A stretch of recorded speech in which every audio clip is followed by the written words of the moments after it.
Tere õhtust, tere tulemast kõigile.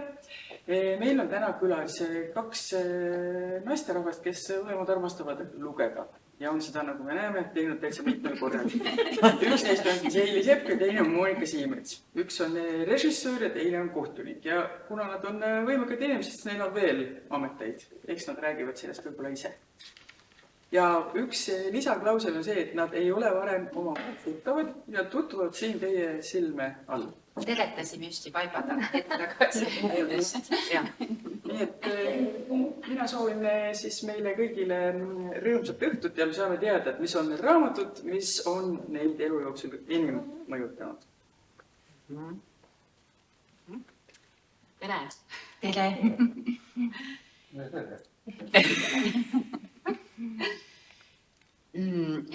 Ma proovin otsa lahti teha. Sina ots lahti. Tahtsin sinu käest küsida, et mis mõtted sinu pead läbisid, kui sa seda valikut pidid tegema? Mulle alguses Piret ütles, et mingi hetk, et 10 raamatut. Siis ma läksin selle 10 raamatuga hästi krampi, aga sina olid oma nimekirja valmistanud, ma sain selle foto Pireti käest, sina olid 16 raamatut pannud, siin vist päris 16 ei ole. Ja siis oli natuke mulle kergendus, on ju, et ma saan rohkem võtta, samal ajal see ei olnud ka kergendus, sest siis ma tahtsin sama palju saada ja siis ikkagi hakkasid mingid asjad välja jääma. Et kuidas sina alguses selle 16-ni jõudsid ja kas sinna siis said tõesti nagu kõik samaväärselt sind mõjutanud raamatud või jäi midagi nagu enam-vähem samaväärselt välja või? Ja see oli väga raske ülesanne, sest tegelikult ju neid raamatuid on ju kordades rohkem, mis on mõjutanud, mis on olulised. Et minul on niimoodi, mul on veel tegelikult nagu mitmeid raamaturiiuleid, et üks on mul linnakodus ja teine on maakodus. Ja sinna maakoju ma nagu ei saanud pildistamise hetkeks, nii et mul väga olulised näiteks Juhan Jaik, kes on minu väga-väga tähtis kirjanik, või Artur Alliksaar oma luuletustega, ma ei saanud neid pildi peale. Nii et aga ma mõtlesin, et nagu Piret ütles, et ära mine, võta kuidagi vabalt ja siis ma lihtsalt seda raamaturiiulist siis võtsin nagu järjest neid, aga nad kindlasti, osad on võib-olla näiteks kaugemaks jäänud, aga nad on minu jaoks nagu mingil eluetapil väga olulised olnud. Ja teised on need, millega ma võib-olla praegu tegelen. Või on osad raamatud, mis tulevad nagu uuesti tagasi, et nagu loed üle. Aga nad kõigil nendel on nagu mingi tähtis roll minu elus olnud küll. Ja nüüd ma siia kaasa ka kõiki ei võtnud, mis ma seal pildi peal olid, et äkki läheb liiga pikaks muidu. Et see oli jah mul kuidagi, aga nad on ikkagi tähtsad. Aga ma ei saaks ütelda, et nad kõik nüüd on nagu nii lemmikud, et kindlasti on nagu veel. Ja kõik võib-olla mul pole endal ka olemas. Aga kas sul siin on lemmikuid või? Sest mina tunnistan, et ma ei ole lõpuni kindel, kas mul siin on lemmikuid, sest see on nagu täiesti kaks erinevat nagu ülesande püstitust, et kas lemmikraamatut või siis mõjutanud või kuidagi nagu mulle ka meeldis see sõnaühend, see elutähtis, et mul oligi, et mõtleme, et siin on lemmikraamatuid, aga siin on ka niisuguseid elutähtsaid raamatuid. Et see elutähtis, see on nagu jälle natuke teise nurga. Aga kas sul on siin selliseid, kas nad on kõik tõesti, iga üks on niimoodi esiletungiv või mõni neist sümboliseerib mingit laadi, ütleme, lugemust, et niimoodi, et see sümboliseerib midagi laiemat. No kindlasti, näiteks siin on kohe, vaatame kohe, siin on näiteks, mis on siuke laiem, see ongi siuke laiem, sama naised, kes jooksevad huntidega on kindlasti, teate. Et seda ma nagu, see on selline raamat, mida ma olen lugenud, mille juurde ma aeg-ajalt uuesti tagasi tulen, et see on siis Müüte ja pajatusi ürgnaise arhetüübist, et mis siis räägib nagu sellest, et kuidas siis erinevad muinasjutud, erinevad lood, et ta natuke nagu räägib läbi naise aspektide ja selle, mis võib-olla on mineviku hõlmas on olnud natuke teistmoodi mõistetud, kui me tänapäeval näeme. Et see on võib-olla selline raamat, mis võiks selline olla näiteks. Aga muidugi siin on jah mingid, üks minu jaoks kindlasti hästi baasiline raamat jälle, mis võib-olla läheb lemmikraamatute hulka. Oi, siin on see. Näiteks Meister ja Margarita on nagu selline raamat, mis kui ma ütleksin mina, siis ma ütleksin Meister ja Margarita. Et kui sa oleks pidanud ühe raamatu valima, siis see võis olla see. Ma arvan, et see võiks olla üks nendest. Aga esimeses 3 oleks kindla peale. Jah, et see on küll üks nendest. See on nagu minu jaoks. Ma lugesin, ma tõesti vapustatud, ma olin 17, vist kui ema soovitas mulle seda. Ja peale seda minu maailm polnud enam endine, et siin nagu kuidagi just see sügavus, kuidas Raskust on nagu selline tingimusteta armastuslugu, seda armastusliin, siin on nagu see poliitiline liin, samal ajal on ta minu meelest väga religioosne teos nagu ka. Et kuidas niimoodi on võimalikult see kirjutada, et ja samamoodi see maailma tunnetus, et see, mis me näeme, on nagu elu on palju enamat, mis me reaalselt saame katsuda ja puutuda ja kõik see viis ja vot. Ja, aga just ma vaatasin sinu nimekirjas seda sama Meistrit ja Margaritat ja siis on sul Harmson, on ju? Ja võib-olla oli mul natuke teistmoodi seda ülesannet täita, sest ma olin ju sinu nimekirja näinud. Ja võib-olla, natuke oligi, sest et võib-olla see võis olla põhjus, miks mina äkki ikkagi neid ei valinud. Vaat, ma mõtlesin nii, et sest ma teadsin, et siin selles nimistus, siin peab olema vähemalt üks vene kirjandusteos. Ja mõnes mõttes see, mis ma siia panin, kuskil on see Ilfi ja Petrovi 12 tooli ja Kuldvasikas, ta mõnes mõttes esindab täpselt samamoodi neid, vaata, kui sa mõtled, siis tal on mõlemad pooled olemas, on ju. Aga ma pean tunnistama, et ta ikkagi esindabki ka kogu seda mingil eluperioodil tohutult massiivselt läbi loetud ja sisse imatud vene kirjandust, et sama hästi, kui rääkida, ma ei saa öelda, et ta oleks mul lemmikraamat, võib-olla üks nendest, aga samavõrra lemmik oli mulle omal ajal Kontšarovi Oblomov või siis Turgenevit ma lugesin niimoodi, et ühest otsast alustasin, siis hakkasin teist korda uuesti läbi lugema. Et seda ma teadsin, et ma ükstapuha, kuidas ma siin sorteerin, et aga ütleme, peab jääma siia vene kirjandusse, see oleks ebaaus, kui ei oleks, sest kui me räägimegi elutähtsatest, mind mõjutanud asjadest, siis me ei saa üle. Mina ei saa kahjuks või õnneks. Õnneks, sest see ikkagi ju laiendab seda maailmapilti. Väga palju. Elades Eestis, kui sa ei ole vene kirjandust lugenud, ma ei kujuta ette, kas üldse aru saaks, mis täpselt toimub. Ja ka tänapäeval näiteks, ma nüüd ei võtnud kaasa, ta oli nii paks, ma ei jaksanud tassida, aga Litskaja on näiteks üks kirjanik, kes mulle endale kohutavalt oluline ka on ja ma väga naudin tema raamatuid ka, aga tema jäi mul praegu nüüd koju. Ja foto peal oli. Aga kuidas sinul see valik oli? Ma saangi aru, et minu need asjad olid ees, aga mis neid siis nüüd on? Ütleme, ma ikkagi...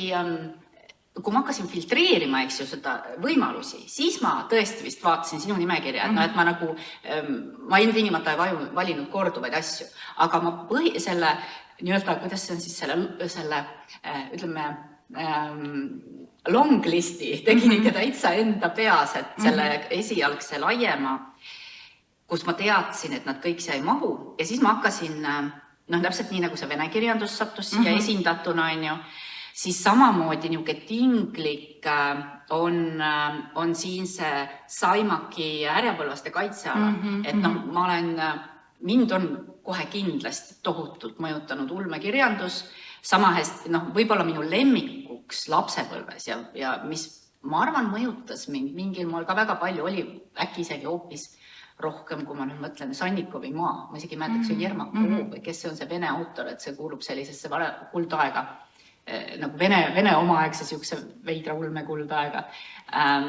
Saimak on mõnevõrra hilisemast ajast, et see mind nagu see meeletult mõjutas ja praegu ma hakkasin mõtlema, et äkki ma ikkagi oleks pidanud selle Sannikovi maa võtma, sest ma ei tea, kas sa tead Sannikovi maad, aga tema motiiv on natuke sama nagu Jules Verne'il on see maakera sisemusse viib, ma ei mäleta, mis see õige nimi on. Ja ütleme see maakera sisemusse minek, et ma ei tea, kas sa näiteks Toitukuul tead? Ikka tean, jah. Toitukuul, seal läksid kuu peale, aga kuu sees oli hoopis üks teine, veel suurem maailm. Ja näiteks üks neid raamatuid, mis minu top 3 oleks raudselt sees, on Kreutzwaldi Eesti Rahva Ennemused jutud ja seal mind ka lapsepõlves võib-olla kõige rohkem mõjutasid need.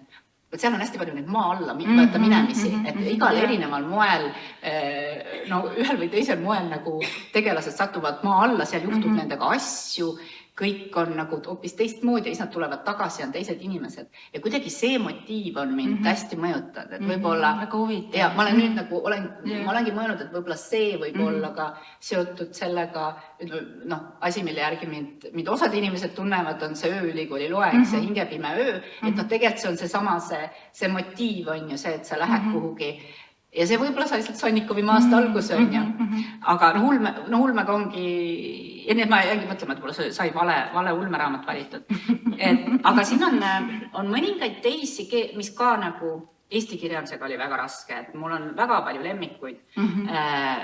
Ja lõpuks, ma arvan, väga paljusid neid asendab mis oleks ka raudselt minu esikolmikus. Et seda ma ei oleks mingi hinna eest välja jätnud.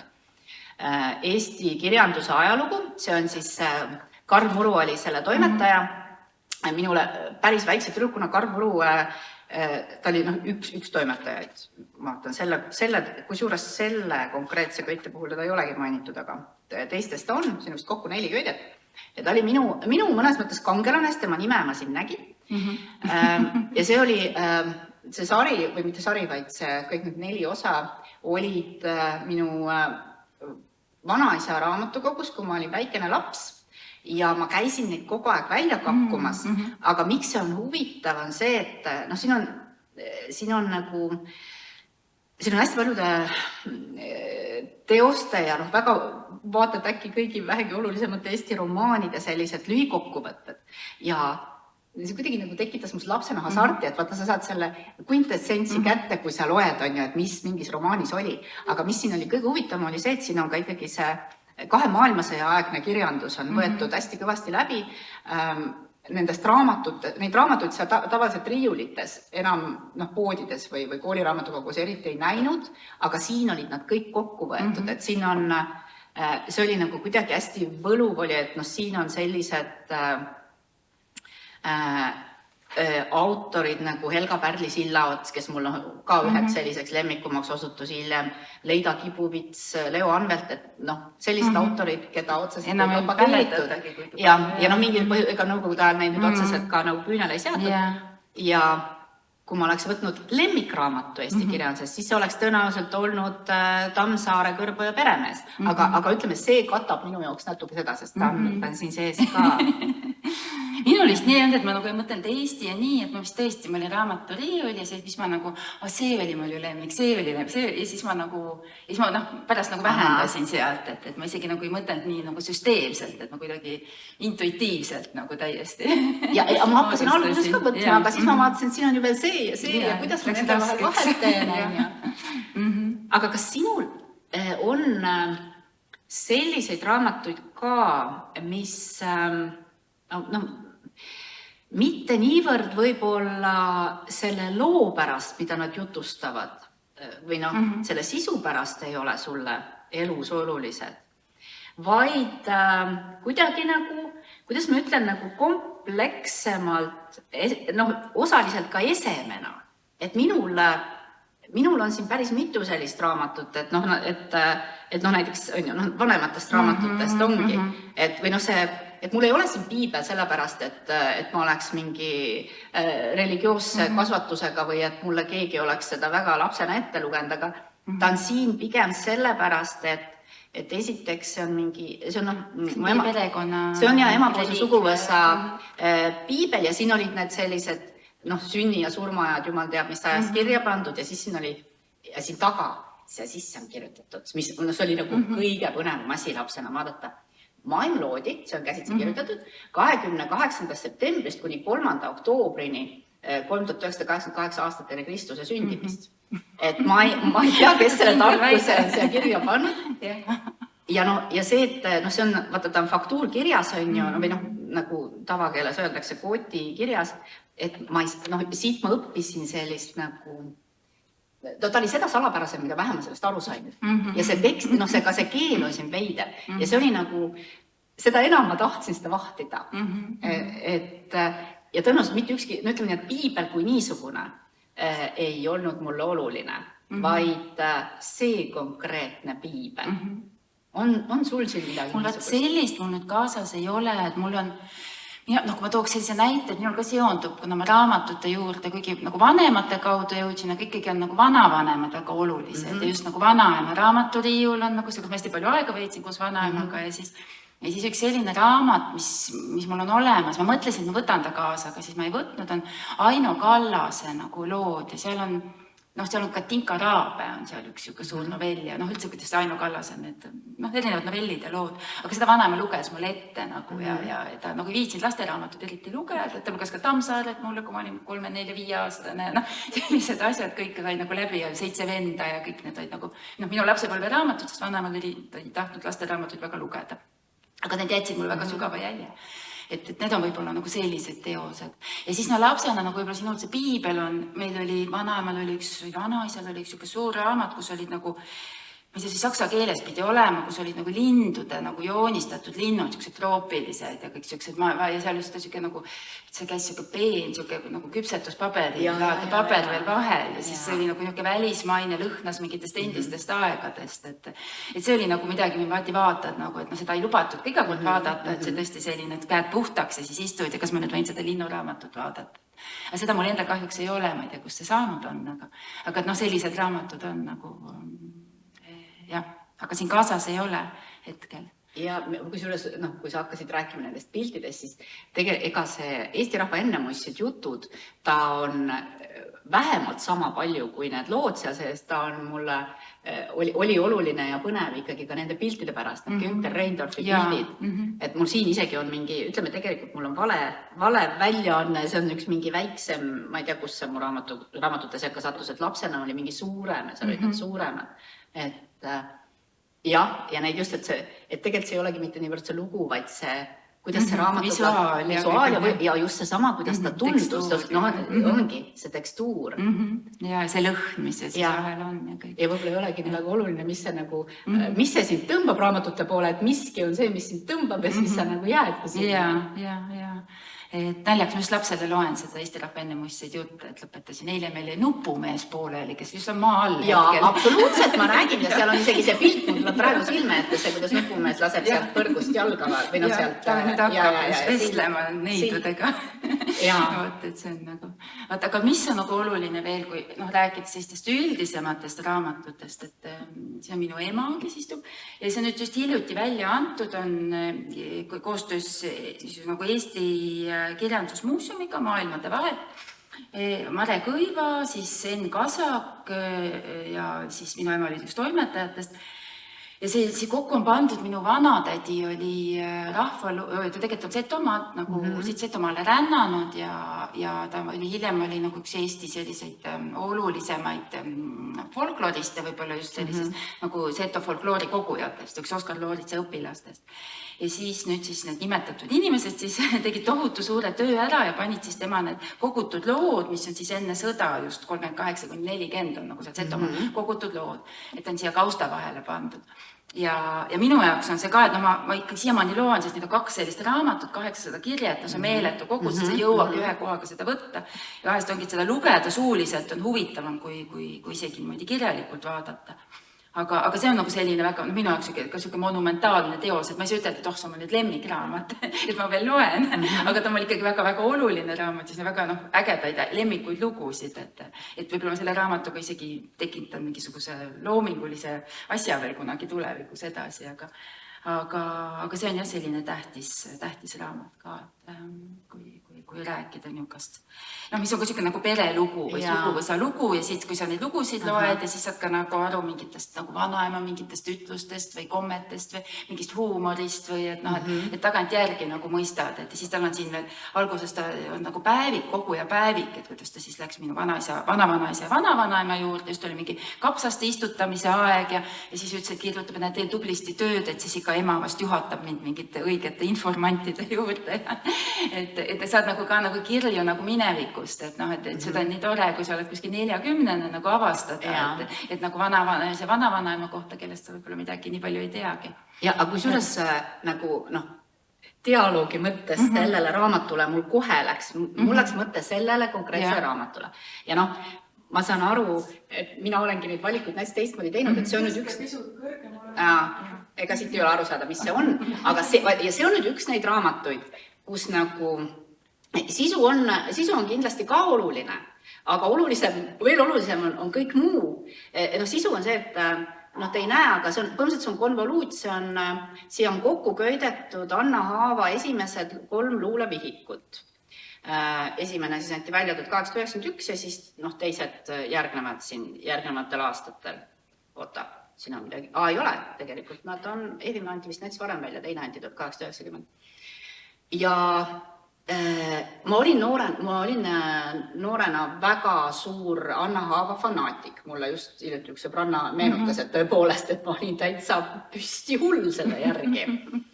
Ja Anna Haava on üks väheseid luuletajaid, kelle luuletused minu kehva mäluga on meeles mõned. Aga selle raamatuga oli selline lugu, et mõned aastad tagasi mina sattusin vähemasti esimest korda elus siis selle maja pööningule, kus mu vanaema sündis ja kus siis elas omakorda tema vanaema ka ja see vanaema isa. Kas see on Elvas, ma küsin? Ei, see on hoopiski, see on Maarja Magdalenas. Ja siis seal mina ei olnud seal majas kunagi käinud, sest see oli ammu meie perevaldusest väljas, aga siis ma sattusin pööningul ja pööningul, kuigi seal olid vahepeal teised inimesed elanud, oli tõesti sellist vana, ütleme 100 aastat puutumata kraami, sinna oli kuhjatud. Ja see oli kuidagi, seal oli mingil põhjus, seal oli seal tohutu liivapõhi, mitu sentimeetrit. Ja siis ma leidsin sealt sobrades maski ees, sest see kõik oli nii tohutu tolmune ja kõik. Siis selle raamatu ta nägi, ütleme siit, ta on restaureeritud, aga siit on näha tagant, et see on puhas hallitus ja kõik. Ja ta oli siukene, ütleme, ta ei läinud kinni ka, et siin on siis, teda on kohutavalt parandatud, aga ma leidsin ja ma olin nagu, kui me räägime nüüd olulistest raamatutest, siis sellega kaasneb nagu, selle raamatu leidmisega kaasneb selline äärmuslik, emotsionaalne kogemus, sest ma olin kuskilt aru saanud, et see vanaema, põhimõtteliselt ta oli päris samast külast kus Anna Haava.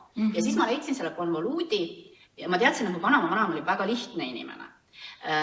Ja see nüüd restaureerituna kahjuks ta ei näe üldse nii hea välja. See oli see kurb lugu oligi, et kui ma sain selle restauratsioonist kätte, siis mul oli süda murtud ikka väga kõvasti, sest ta ei näinud enam üldse nii eriline välja.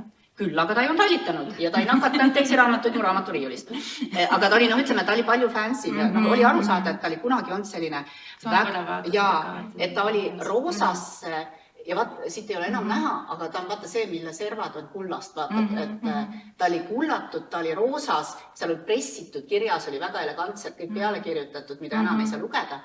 Ja selle väga lihtsa vanaema omanduses oli siis selline raamat ja ma engi mõtleme, et kus see sinna sai, kas ta oma selle nii-öelda küla, ju ta tundis siis äkki Anna Haavat ja see oli ise köidetud või selles mõttes, et konvoluut on ikka see, et keegi inimene laseb kokku köita, pidi tohutu tahtmine olema ja selle leidmine oli kuidagi nagu hästi selline hõrk kogemus ja samavõrra jube, ma mäletan seda emotsiooni, kui ma sain selle sellise nagu, ütleme, steriilsena vaata kätte ja siis sa jäädki mõtlema, et mida sa siis tegelikult vaata tahad, et kui sa tahad midagi restaureerida, sa nagu ei saa ajast tagasi minna. Et seal võib-olla oligi 2 varianti selle raamatuga, kui ta oleks jäänud selliseks, nagu ta oli, siis ta tegelikult olekski hävinenud, sest ta oligi halli, ütleme, tema neid tingimusi ta oleks tõenäoliselt raamaturiiulis nakatanud kõiki teisi raamatuid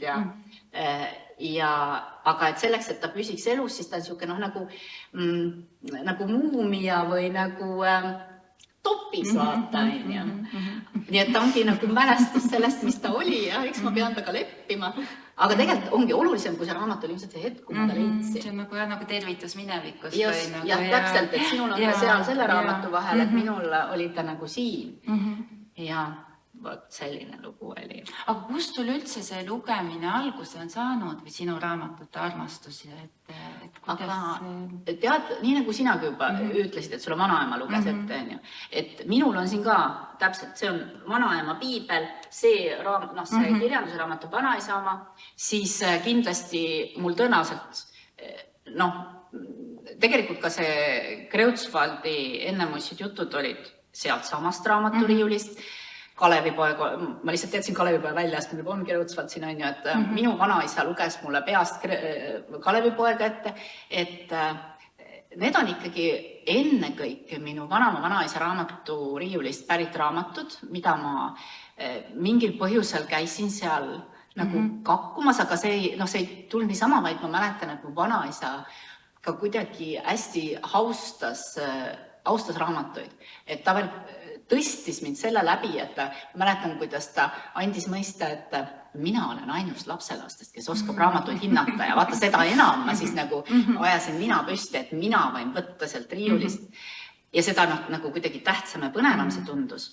Ja näiteks tegelikult siin on näha, et mul on nagu mingi seos, see on mul siis, see on ka suguvõsa raamat, mille ma lasin kunagi hilisemas elus restaureerida, see 20. aasta lugemise raamat, mis oli ka, siin on jäljed siis nendest minu vanadest sugulastest, ja siin on see sama moment, et siin on täiesti erinevates, vaata kirjades, on ju, ja mind kindlasti nagu köitiski see põnevus lugemise juures, et see väljakutse, et ma ei saa nendest, miks need tekstid on nii erinevad ja see ajas reisimise moment, et sa nagu saad kuhugi, kus sa ei ole igapäevaselt ja siis on nagu kõik ajad on korraga olemas, sest tõesti, kui vaadata, et mulle ikkagi sattus ette piibel, mulle sattusid sellised vanad raamatud, et nagu, et ma olen küll väga selgelt stagnaaja laps, on ju, aga ma ei lasknud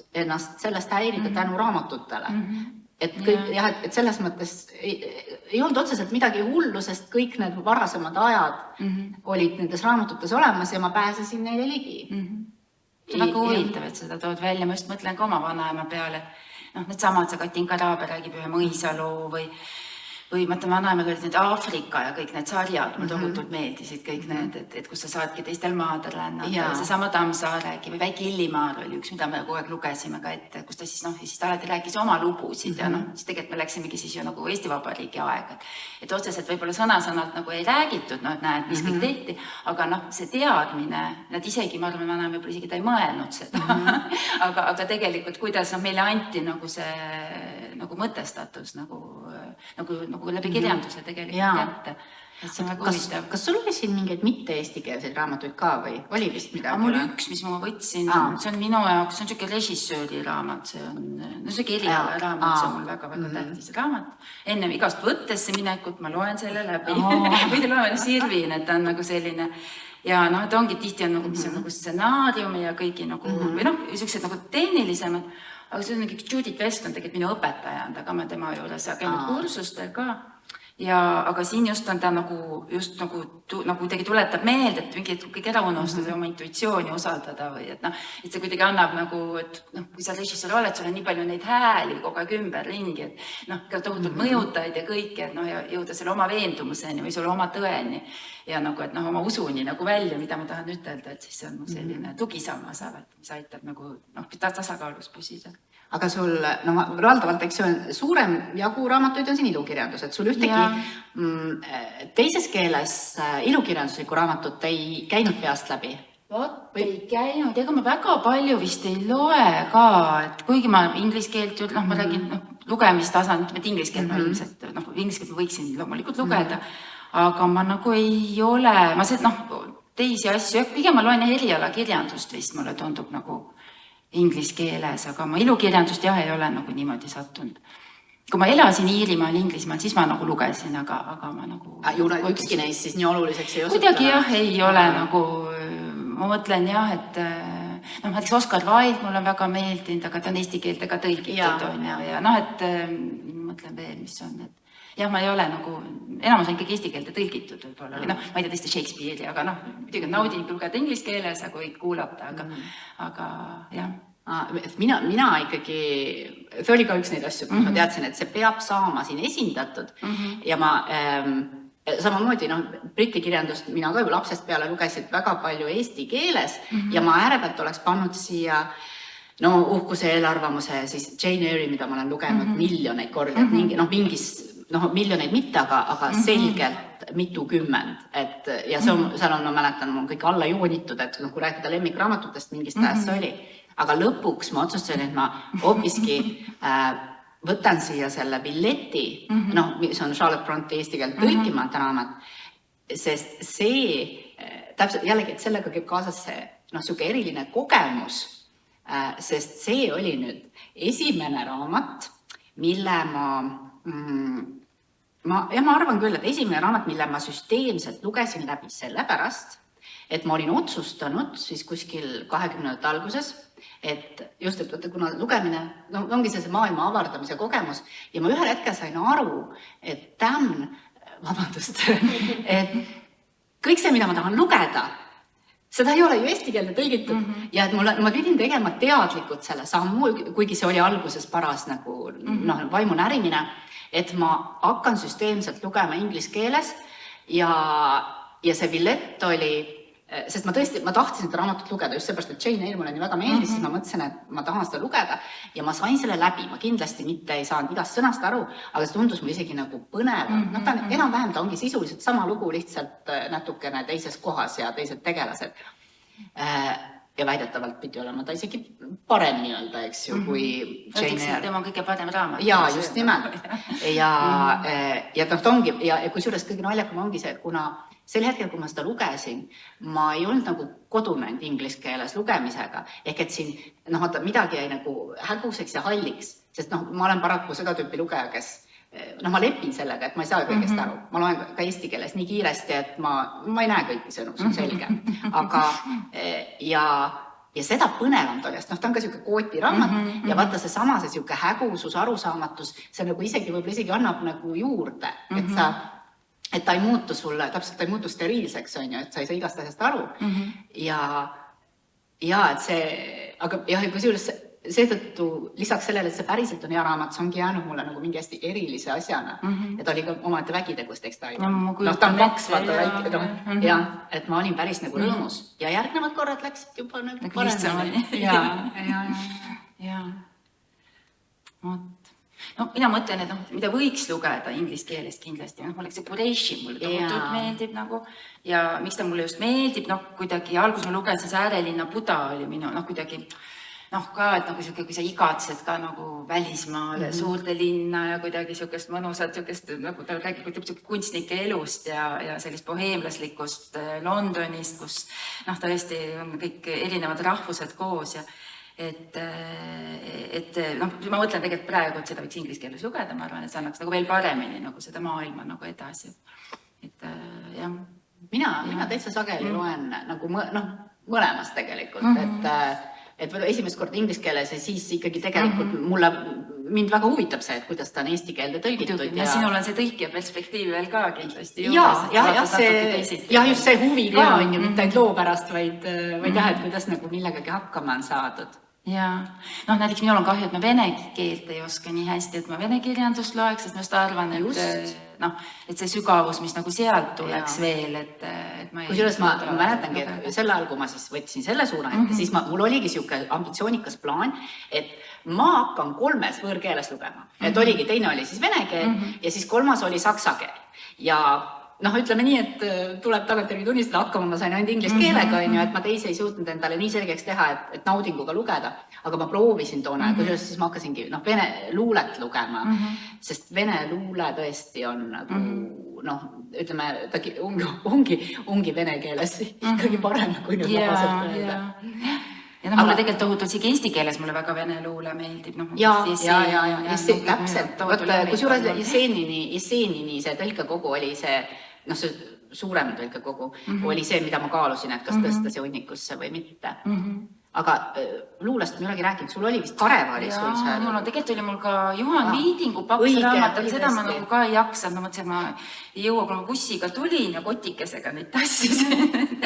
aga jaa, Doris Karev on minul olnud ka üks, no tema on küll mind väga mõjutanud kirjanik olnud, nagu luuletaja just, et ma esinesin, käisingi seal Tartus, käisin kirjandusklassis, nagu sina käisid Elvas, käisid kirjandusklassis ja siis olid need iluluule lugemisvõistlused olid kogu aeg. Ma võtsin neid kogu aeg, sa ka või? Ja alati olin ja esinesin ja mulle see Doris Kareva oli mul üks, keda ma alati nagu, väga tihti ma lugesin seda Karevat ja millegipärast ta tõesti, tema on minul üks neid luuletajaid, keda ma suudan siiamaani veel nagu peast lugeda, väga paljusid luuletusi. Ja kuidagi iga see rida või see nagu puudutas mul nagu hinge ja kuidagi see oli ka nagu siuke nagu palveraamat poolenisti, et mulle ta nii meeletult nagu... Ja ta kui vana sa siis olid, kui sa... No see oligi kuskil 16, 17, 18, aga just tema need varasemad, et võib-olla nüüd need hilisemad, nüüd on ta näinud ka nii palju. Ta ongi ise kasvanud ja täiskasvanud ja ta natuke, et pigem see ongi, et kui sa nagu ise ka vanemaks, siis jälle nagu, loed teda, et kus ta nüüd nagu jõudnud on. Aga ütleme just üks noorel sellisel tundeajal või et see oli nagu just, kui sa ise otsid oma armastust ja oma suhteid ja kõike, et siis nagu, tema nagu oskas panna neid seda valu ja igatsust ja kõike seda sõnadesse, millest ma nagu, mida igatsesid ja ei osanud võib-olla ise öelda. Ma tunnistame muidugi sellest eluperioodist. Mul on ka raamat siin, mis just täpselt haakus sellega, mis sul peas toimus. Aga see on tegelikult mõnes mõttes palju nagu hoopis teisest ooperist, kuskil on siis Jaan Oks on ju, mis on üsna masendav, see oli üks kõige masendavamaid asju, aga mulle kuidagi tundus, et seda ängi ja seda võõrandumist, mida teismelisena ka tunneb mingil määral, seda kohandumise ja mitte kohandumise asja, kuidagi nagu väga haakus mulle. Aga selles vanuses ma küll lugesin luulet, ka etlemise kontekstis ja niimoodi, aga ma mäletan, et ja kuigi ma käisin kirjandusklassis ja ütleme, hinded loomulikult mul olid ka selles osas head, et ma teadsin öelda, miks kirjutatakse ja kuidas kirjutatakse. Aga ma mäletan, et ma põdesin seda, et ma ei saa seda nagu emotsionaalset puudet kätte, et ma sain aru, et mida luule teeb ja miks ta võib mõnele mõjuda, aga ma nagu ei olnud ühegi autoriga selles vanuses kohakuti ja luule kui niisugusega. Minu jaoks oli silmi avavaks teoseks luule osas, mis mind täiesti andis mulle sellise hüppe edasi. Hoopis veidral kombel Jaak Põldmäe Eesti värsiõpetus, mille ma ülikooli vist esimesel kursusel, mitte see väljaanne, see on hilisem, selle ma ostsin kunagi, aga Tartu Ülikooli raamatukogus ma lugesin selle asemel, et juuraasju lugeda, ma tavaliselt olin seal hoopis teiste riiulite juures. 78. aasta esmatrükk, see nägi ikka veider välja, ja siin oli jälle võib-olla see sama asi töötas minu peal nagu selle Eesti kirjanduse ajaloo puhul, et siin on siukene ütleme selline läbilõige Eesti luulest, ta toob siin erinevaid näiteid erinevatest värsisüsteemist ja värsivormidest ja kuna ma just ütleme võib-olla kuni keskkoolini võib-olla mind isegi rohkem huvitas matemaatika kui luule, siis vaata, kui sa mõtled selle luule süsteemsuse üle ja selle vormiluule üle just, siis sellel on kuidagi nagu midagi väga suur paralleel matemaatikaga ja see järsku, see kuidagi, see tehniline puhtus selle juures, see võimalus, kuidas sa nagu seda kontsentraati annad läbi selle tehnilise täpsuse edasi, muuhulgas, kaotamata ilu on ju, et see nagu kuidagi mind nii erutas ja pärast seda raamatut ma lugesin luulet kuidagi hoopis teise pilguga ja siis ma sain selle tehnilise poole kaudu sain ka sellesse luulesse endasse paremini sisse. Ja pärast seda mul on, tamamoodi on ju, et Juhan Viiding oli kindlasti üks minu lemmikuid, võib-olla Alliksaar rohkem, Eesti luulet ma olen üldse muidugi väga armastanud, aga siin ainus selline vist luuleteos on mul siin see Ameerika poetess, keda ei ole eesti keelde tõlgitud, Elizabeth Bishop on siin kuskil ja temaga, kuhu ta mul jäi siin, ta on siin või? Jah, ja kusjuures ma ei mäleta, kust ma ta leidsin, sest teda ei ole eesti keelde kunagi tõlgitud, ma tellisin endale internetist ja siis ma olin 20-ndates ja temal on üks selline villanell, mis on äärmiselt keeruline vorm, aga see luuletus, mille nimi on One Art ja ma arvan, et kui mult küsida, mis on üldse mu lemmik kirjandusteos, siis konkreetselt ma arvan, see on täiesti geniaalne tekst ja mitte ükski teine tekst, olgu ta raamat või lühem, ei ole nii täiuslik. Ja see, ma olen teda elu jooksul üritanud ise lihtsalt enda naljaviluks või miljoneid kordi tõlkida, loomulikult ta ongi minu jaoks küündimatu üritus. Aga see One Art põhimõtteliselt on, ta ongi nagu, ta on luuletus kaotusest sellest, aga ta on kuidagi selline nagu ka rahustav, et ta on, ma ei saa nagu vabalt tõlkida, siis sisu ongi umbes selline, et kõikides asjades on sees juba see kaotatavus, et kõik asjad kaovad ja me põhimõtteliselt sa pead juba ette valmis olema, aga see on nagu, kuna ta on tehniliselt ja mänguliselt nii täpne, siis nagu see teeb ka selle sisu sulle või selle sõnumi vastuvõetavamaks, et tõepoolest, et kõiges on inherentselt see kaotus sees, nii nagu ta selles luulevormis on, luuletuses on sõnum sees.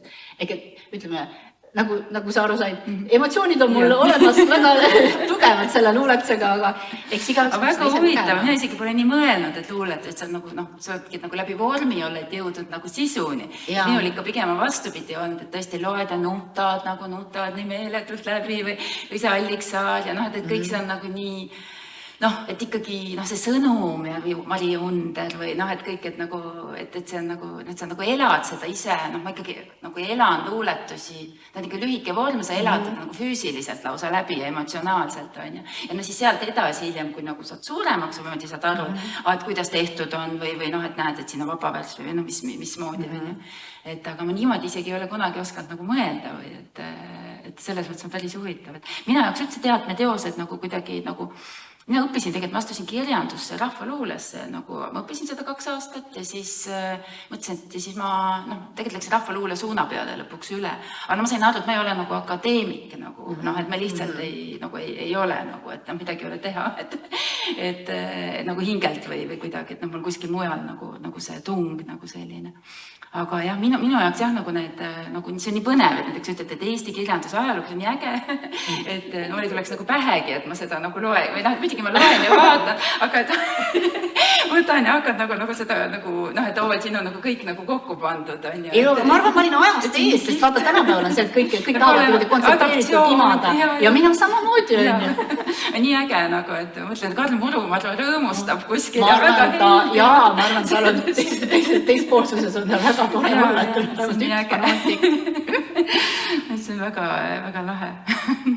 Aga kusjuures, mis sa mainisid praegu, mis ei puuduta otseselt võib-olla raamatuid, aga täpselt see, et sa oled midagi õppinud, ma eeldan, et see andis sulle midagi, see rahvaluule õppima. Muidugi andis loomulikult.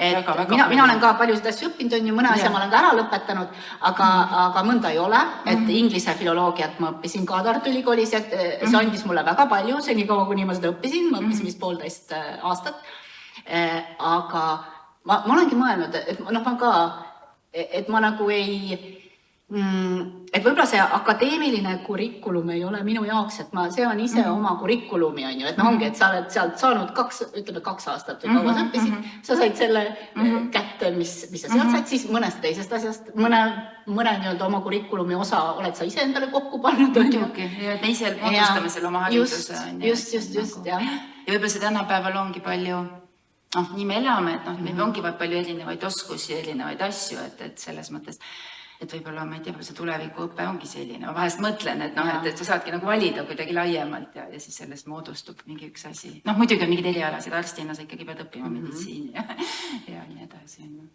Aga kusjuures ma küll ise jätsin selle lasteraamatu välja või siia panemata, aga kas sul on mõni päris lasteraamat, mis sind ka nagu mõjutas, sest siin me oleme pannud pigem täiskasvanud raamatuid, mis meile lapsena ette jäid, aga kas tegelikult päris lasteraamat on?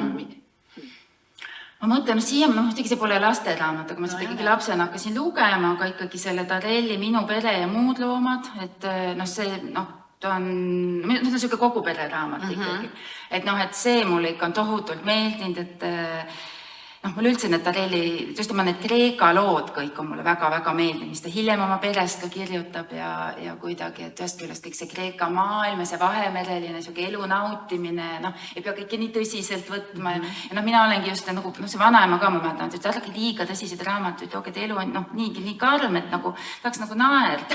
Kuigi ta ise ikka luges ka selliseid karme raamatuid, aga see on selline raamat, kus sa saad nagu südamest naerda, et ma õudselt hindan sellisest head huumori. Jaa, mina ka, sellepärast Harmsi on ka hea näha sul.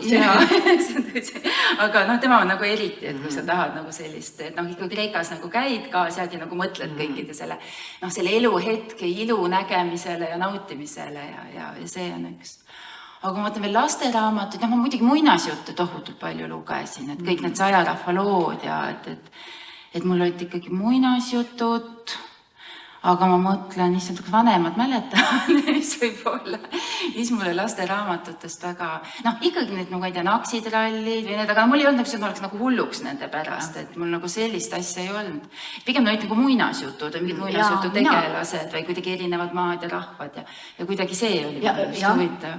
Ma alles täiskasvanuna olen kohanud inimesi, kes muidu mulle täiesti sobivad, aga on üllatuslikult teatanud mulle, et neil on lapsed, ütleme, et nad ei sallinud muinasjutte. Ja ma ei suuda nagu seda kohta endas üles leida, et miks mul peaks olema tõrge nende vastu, need on ju nagu kõige paremad lood. Aga ju siis meil kõigil on midagi, mis meid kõnetab. Aga tegelikult hoopiski, nüüd ma just ei mõtlema selle huumori peale, et ma selles osas jagan täitsa ilmselt seda sama nagu tunnetust, et loomulikult võib, mul on siin ka mõned täitsa tõsised raamatud, aga üldiselt ma ikkagi vägagi ootan raamatust huumorit ja ma hindan seda huumorit, aga kui sinu vanaema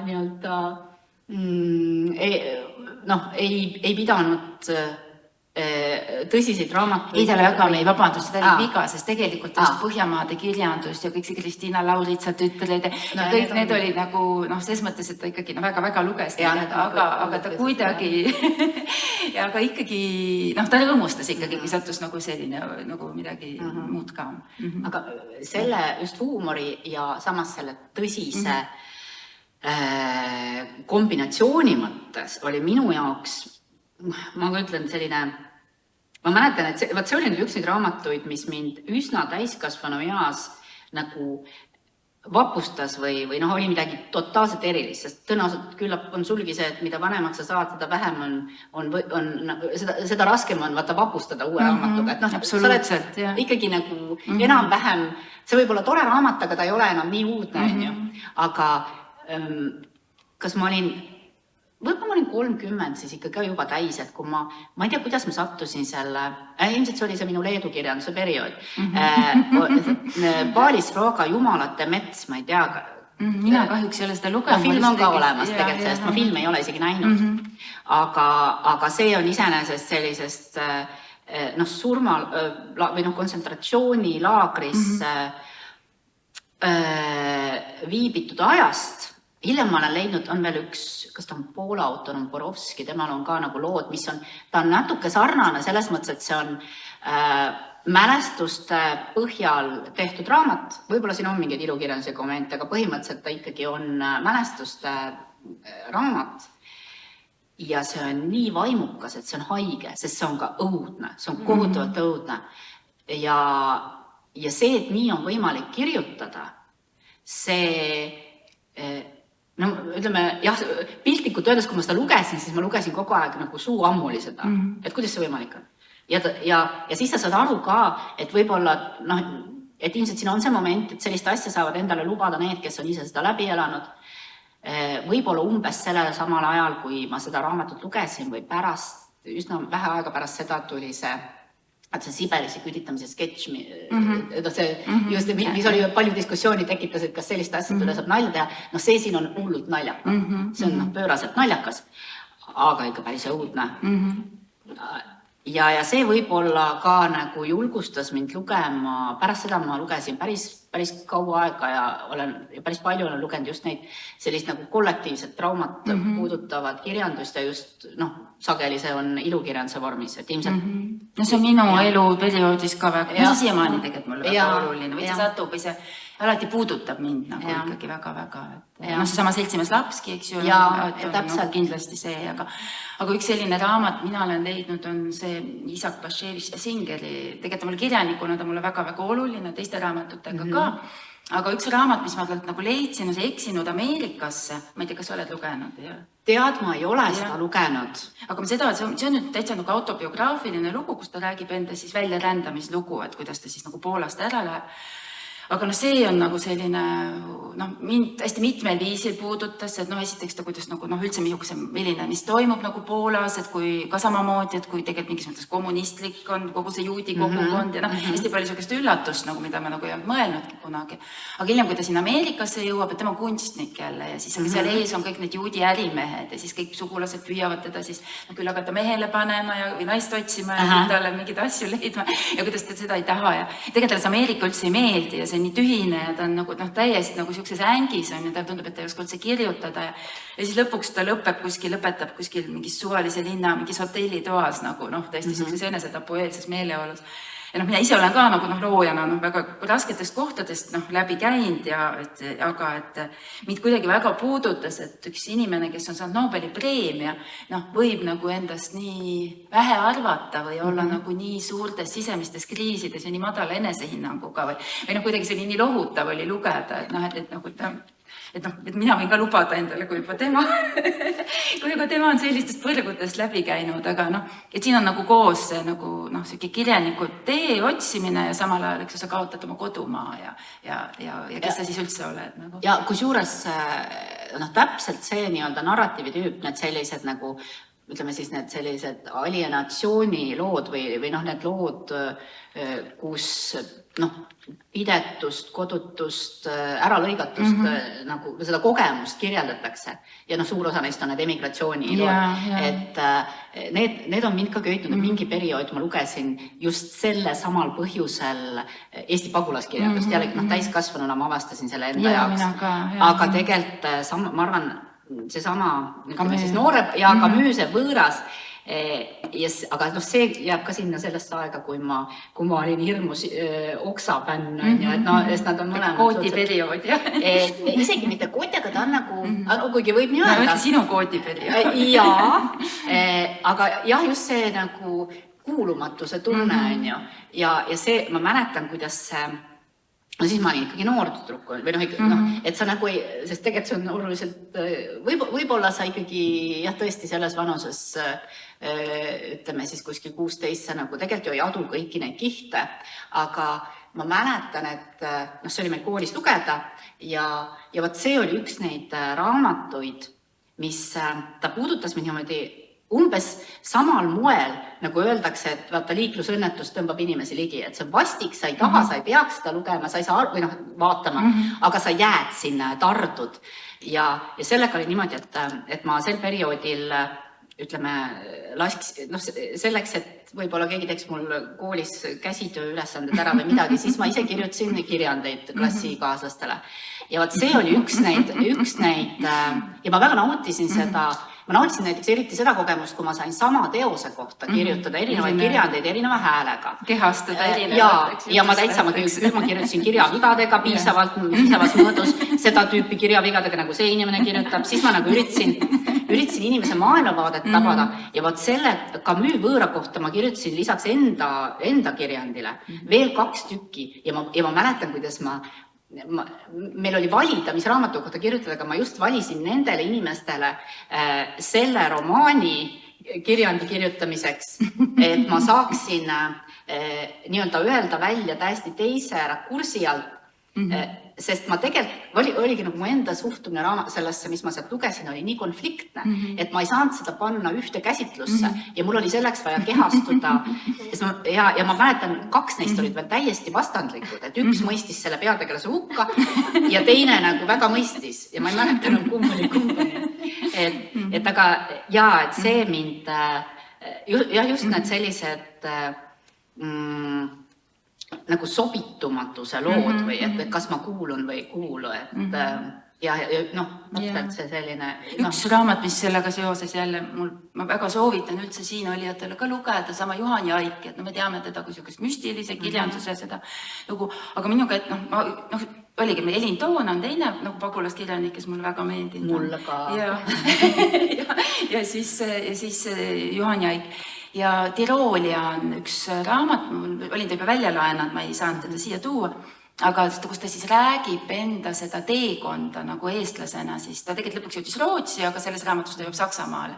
Ja tohutult soovitan lugeda ka jälle, et kuidas siuke intelligentne, tegelikult nad olid üsna jõukad, mismoodi nad lähevad, mismoodi siis seal laagrites neid vastu võetakse ja kuidas kui kohutavad need tingimused on ja nii edasi, aga neil oli raha ja siis ükskord lähevad sinna kohvikusse, istuvad veel ja et saame inimestena ennast tunda või et kuidas see sõjaga kõik see nagu muutub ja see on nagu väga mismoodi näiteks sakslased, mõtled ka, et sakslased näika võtsid neid vastu. Tegelikult kogu mismoodi see natsisüsteem, tegelikult see võõra viha sükses väikses mägikülas on ja samal ajal on Tirooli mägedes jälle on need põlvpükstes Tirooli mehed, kes on jälle natsivastased. Ja kõik see, et kui keeruline ja siis üks hetk nad saadavad kirju, et tulge nüüd eestlased siia ja siis hakkavad tohutud pagulaste voorid, eestlased ja lätlased hakkavad sinna mägikülla tulema. Et see on nii kaasaegne. Praegu on eriti, aga siis mina hakkasin seda lugema, siis see tegelikult tundus, et ma loen midagi eksootilist mõnes mõttes või et ma üritan mingi minevikuga nagu haakuda, aga praegu on see täiesti, see paralleel on väga eluline. See on kuidagi nii, ja ta pole tegelikult eriti teata üldse seda raamatut, kõik minu meelest see võiks olla nagu väga loetav just hetkel. Ja ta on ka teistmoodi, et kõikidele võib-olla ei meeldi see Jaigi, see fantastiline stiil, aga ta räägibki nagu iseenda lugu nagu seal. Ja need kogemused, täpselt mingi periood hakkasid mind väga just huvitama ja siis ma mäletan, kuidas ma tegin nagu selle pöörde, et tõenäoliselt sind on ka võib-olla enam-vähem koolis, nõukogude kirjandust, nõukogude eesti kirjandust väga ei õpetatud. Minule enam ei õpetatud. Minule ka tegelikult oli. Ja ma hakkasin seda ise, et ikkagi ka seda, ma tahtsin nagu ise kogeda, et kas see kirjandus on siis nii väärtusetu, sest et siin oli ju ka andekaid inimesi ja nad ükstapuha, kuidas nad siis ennast toona positsioneerisid, aga nad ju ka kogesid läbi seda, mis ühiskonnas toimus ja nad pidid selle kuidagi kandma siia lehtede vahele. Ja siis ma mingi hetk avastasin enda jaoks Paul Kuusbergi, keda mina väga sügavalt respekteerin, sest mina, ütleme, ongi, et nüüd saad vaata seda enam aru, et me keegi ei tea, kuidas meie toime tuleksime, kui me mingis ajastus elaksime, mis me teeksime.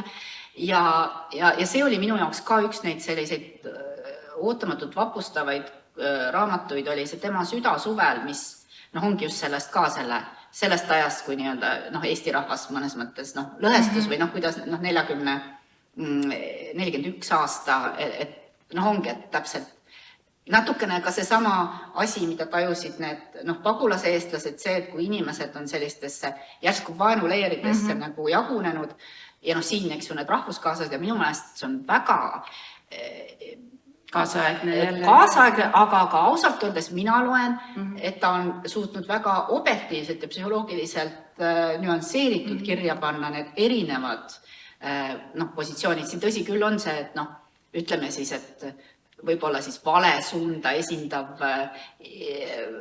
see poole peategelane lõpetab küll enesetapuga, et võib-olla see on mingi selline, aga see ei tähenda ilmtingimata seda hukatust, vaid pigem seda frustratsiooni sümboliseerib, et kuhu sa selles ajas sattusid. Aga ja see pärast seda ma hakkasin rohkem lugema teadlikult ja kindlasti kriitilise pilguga, aga ikkagi siiski tolle ajastu kirjandust, et ütleme, Aimee Beekmanni mõningad raamatud, mis kajastavad seda perioodi ja Krossi on ju, Norgakeega Krossi, eks ju, Villem Krossi ja et võib-olla ka kiusu pärast, et just nimelt, et avastada seda maailma. Ja, et nii nagu mul on see tõrge, et ma ei armasta, ma kuidagi ei suuda lugeda raamatuid, mida kõik loevad ja mul jäävad seetõttu osa raamatuid. Ma ei hakka ütlema, keda ma ei ole lugenud, on mõningaid väga kuulsaid autoreid, keda ma ei ole lugenud, sest mu käsi ei tõuse lugema, kui kui kõik teda loevad, lihtsalt ei tõuse. ootad oma aega. ja seetõttu selle asemel ma siis lähen võtan onju niimoodi turtsakalt hoopis Paul Puusbergi ja siis vaadake, mis te arvate temast onju. Aga ma küsin vahepeal, et äkki on publikul küsimusi, et me siin lobiseme, aga äkki on tekkinud mingeid, mida tahaks küsida või uurida või jutu peale siin. Noh, ema, mis sa tahad? Sa taga on mikrofoni. Minu käes on mikrofon ka. Mul on endal üks palve, et kuna tagumistesse ridadesse, hästi pikad tagumised read, ei ole näha kõiki teie teoseid. Võime lasta ringi käima. Aga võiks olla ka, et te mõlemad nagu loete selle nime, selle torni ette ja siis ka ütlete paar sõna nende raamatute kohta eraldi. Ahah. Jaa. No ma hakkan siis pihta. Nii, minu tornis esimene, siis on Tareli Minu pere ja muud loomad. Et nagu ma, sellest ma juba rääkisin ka natukene, aga see kuidagi, see on selline heatuju raamat, et kas lapsena naersid koos vanaemaga, emaga, isaga ja kuidagi see on viinud mind mõistma seda sihukest Vahemere elu nautimise ja sellist kultuuri. Vot. Niimoodi, siis ma mõtlen, teine raamat siis on siis Ello Kirsi Setomaal kogutud lood maailmade vahel. Et see on siis minu suguvõsa välja antud raamat, kus siis on siis minu vanatädi Setomaal kogutud lood kirja pandud ja need on ka väga toredad, et annavad seda ajastut ja maailmapilti edasi, mis siis tollel ajal tegelikult ka Eestis valitses, et just huvitav mõelda, kui erinev on Eesti, et mis näiteks oli Tallinnas ja mis oli nagu Setomaal või mida usuti või mis kombeid peeti või et selles mõttes on see väga just rahvalik kristlus, nagu, kus on siuke nagu võib-olla nagu eelkristluse kombed ja kõik ja siis õigeusumaailm on segunenud. Et selles mõttes on see väga, väga huvitav ja naljakas lugemine ka ja kohati hirmus lugemine. Siis on minu jaoks muidugi väga oluline raamat jälle, nagu me siin rääkisime nendest ajalooraamatutest, on siis Seltsimees laps, Leelo Tungla raamat, millest ma siis filmiga olen teinud. Et see on juba sellepärast mulle väga oluline raamat. Aga ma lugesin ka seda raamatut nii, et mind väga vapustas ja ka jälle, kuidas sellisest nagu koledast ajast, et tegelikult humoorikalt rääkida, et nagu siuke läbi pisarate. Et siis sellest tuli see mõte, et võiks teha filmi. Nii, keda ma siin ei ole puudutanud, on tegelikult Andrus Kivirähk, kes seesama Rehepapp ehk November ja ma lugesin seda just siis, kui ma seda folkloristikat õppisin. Ja küll ma olin vaimustuses, et inimesed näevad siin võib-olla mingit ühte tasandit ja ma ei tea, eestluse olemus ja kõik see. Minu jaoks on see nagu teisejärguline isegi või muidugi see on ka siin, aga kuidagi see, kui ägedalt on nagu just nagu õpidki näiteks koolis mingit nagu Eesti rahva usundit ja mismoodi ta neid lugusid on siia sisse pannud või seesama Juhan Jaik. Ma olen raudselt, ta on ise ka tegelikult öelnud, et Juhan Jaik on teda tohutult ka inspireerinud, et kuidagi, et mulle nagu see on väga meeldib. Ja see on nagu tohutult, küll ma naerisin, kuigi see on väga kurb ka, aga... Ja, mulle ka väga meeldib, see on tõesti naljakas. Ja, et see on niimoodi. Siis on Isaac Bashevis Singeri raamat Eksinud Ameerikasse, millest ma siin juba ka rääkisin, aga see siis on niisugune paguluskirjandus, ühe siis Nobeli preemia võitud juudi kirjaniku lugu, kus ta siis räägib enda siis eksiilist. Niimoodi. Siis on Doris Kareva Armuaeg. See on siis ka minu selline armuaja raamat, ütleme noorusest, et kus otsida armastust ja armastuse tähendust ja enda tähendust. Siis ta oli nagu siuke nagu filosoofiliselt nagu lahkas neid küsimusi, mida mina oma hinges kandsin, et kuidagi suutis kõik kokku panna. Niimoodi. Siis on Hanif Qureshi Äärelinna Buda. Et see räägib siis sellist suurlinna elust väga toredal koomilisel moel, tegelikult ka siuke valusatel teemadel, enda kohast, enda otsimisest, ka tegelikult nagu nii-öelda paguluse teemas on siis India ja Inglise perekonna noormees, kes siis räägib sellisest kunstniku elust Inglismaal. Niimoodi. Siis on The Film Director's Intuition, Judith Westoni raamat, et see on minu õpetaja raamat, mida ma siis alati võtan enne filmi tegemist, võtan ette ja tuletan meelde, kuidas see režissööriks olemine käib, sest ega neid filme väga tihti teha ka ei saa, vahepeal tuleb meelde tuletada. Aga see on see, mis mind alati aitab häälestada, et mida kõigile lainele jõuda. Niimoodi. Siis Daniel Harms jälle on lihtsalt ka nii mitmekihiline, et lihtsalt teda on tore lugeda sellise absurdi, surreaalsuse, nagu komöödia võtmena, musta huumori võtmena, aga siin taga on siis kogu see ajastu, kõik see nepiaegne Venemaa, 30ndad, et tegelikult on see väga valus teos, kui üldse, aga need lood, aga soovitan väga. Et niimoodi, siis Meister ja Margarita, Bulgakovi raamat, mis kas ta oligi eesti keeles ilmus ennem kui vene keeles vist, mis on ka veel huvitav, alati ma mõtlen, et vaata kui äge. Aga see on tõesti ka selline, minu selline, kui ma oleks kirjanik, ma tahaks kirjutada nagu Bulgakov. et kuidagi ka, kuidas on nii mitu tasandit ja kuidas on nagu võimalik niimoodi kirjutada üldse. Et see on nagu väga, väga hämmastav. Niimoodi, siis raamat Naised, kes jooksevad huntidega, Karissa Pinkola Estes, müüte ja pajutusi Jürgnaise arhetüübist. Et see on selline, ka kuidagi läheb see naiseks olemise vägi vahepeal meelest siin igapäevaelus, mis aitab jälle nagu tagasi lainele saada ja üldse nagu näha nagu lugude taha nagu, ja ka siin on ka see folkloor ja ajalugu ja kõik tuleb kokku, et see on minu jaoks väga-väga tähtis raamat jälle, et ennast nagu naisena mõtestada ja ennast väestada. Nii, ja siis üks raamat, mida me ei ole tegelikult ka rääkida, on Haruki Murakami, kes on minu jaoks väga oluline kirjanik ja vist veel kõikidest raamatutest kõige rohkem mulle on meeldinud see Kafka Mererannas, mis see oli nüüd üks raamat, et ma olin väga palju raamatuid juba lugenud oma elus ja mulle tundus, et ei tea, kas ma leian enam mingit raamatut, mis mind vaimustab nagu Meister ja Margarita või midagi sellist. Ja siis mul sattus nagu see Haruki Murakami kätte ja ma olin nagu nii õnnelik ja kuidagi naudid nagu iga seda sõna ja et midagi sellist on kirjutatud. Et see on jälle siuke Jaapani maailma vaade, aga ka siuke alateadvuse metsades kulgemine ja lihtsalt väga oivaliselt kirjutatud teos. Nii, vot nii. Nii, okei. Minul on nüüd, ma üritasin, mul oli siin natuke aega on ju neid grupeerida. Et esiteks on siis 3 raamatut, kusjuures ma enne ei mõelnud, et nad on niimoodi ikkagi grupeeritud. Ma arvasin, et ma suudan kuidagi originaalsem olla, aga et jäin kuidagi mustritesse kinni. Et siin on 3 raamatut, mis on, nad on nagu vähemalt samavõrra või isegi rohkem, nad on olulised mulle esemetena, et nad on mulle väga armsad või mingeid selliseid emotsioone põhjustanud, et nad on nagu tuttavad, nagu inimesed, on ju. Ja siin on just see, et siin just need raamatud, et mitte ükski teine väljaanne, et üks on siis konvoluut või 3 kokku köidetud Anna Haava luulevihku, tema esimesed. Ja tõesti vist üks neist ei ole esmatrükk, aga teised 2 tükki on esmatrükid.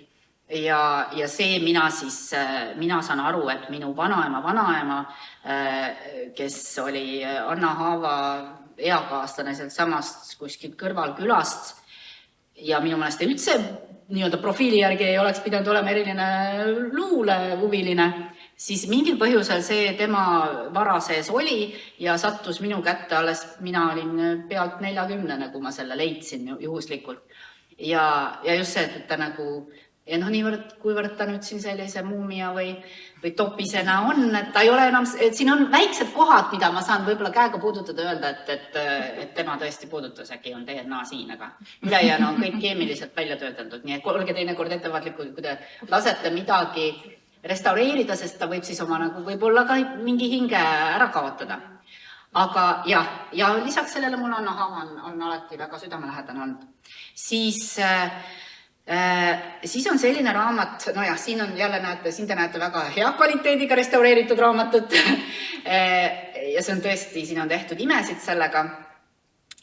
See on siis 1920. aasta väljaanne Kampmanni lugemise raamatust, kooli lugemise raamatust. See oli minu vanaema oma, aga tema, tegelikult ma arvan, et siit vist õppis lugema minu,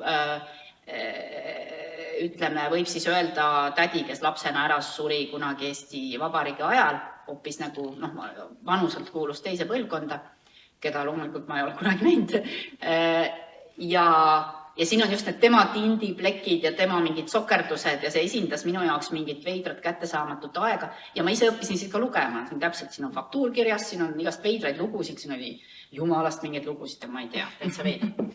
Ja siis kolmas ese on see vanaema suguvõsa piibel, kus siin on igasuguseid veidraid andmeid sees, aga et noh, ta oligi nagu esemena või sellise salapärase asjana, et mu vanaema ei tunnistanud mulle kunagi, ütleme, noh, kirikus mina vanaemaga käimas ja kunagi ei näinud, aga fakt on see, et ta seda aeg-ajalt sirvis, see oli tema isiklik personaalne asi, mida ta tegi sellega.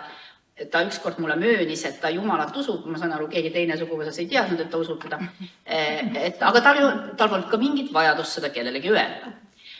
Aga siin see on oluline, on iseenesest piibel siiski ka sisu poolest, noh, sest ma olen teda ikka üksjagu lugenud ja ütleme, eri perioodidel Hiobi raamat on mind väga kõnetanud, kuna ma, noh, see on võib-olla mind siis rohkem puudutanud, kui ma tegelesin mingi perioodi kõvasti jungiaanlusega, et siin on väga palju seda, mida seal vaja läheb, aga lisaks ma oma usuteaduskonna magistritöö kirjutasin Danieli raamatu teemal ja seetõttu siit konkreetselt üks neist raamatutest on ka, mille ma olen läbi enda jaoks nagu läbi närinud ja ära söönud ja mingi osa võib-olla välja sülitanud, aga midagi jäi sisse.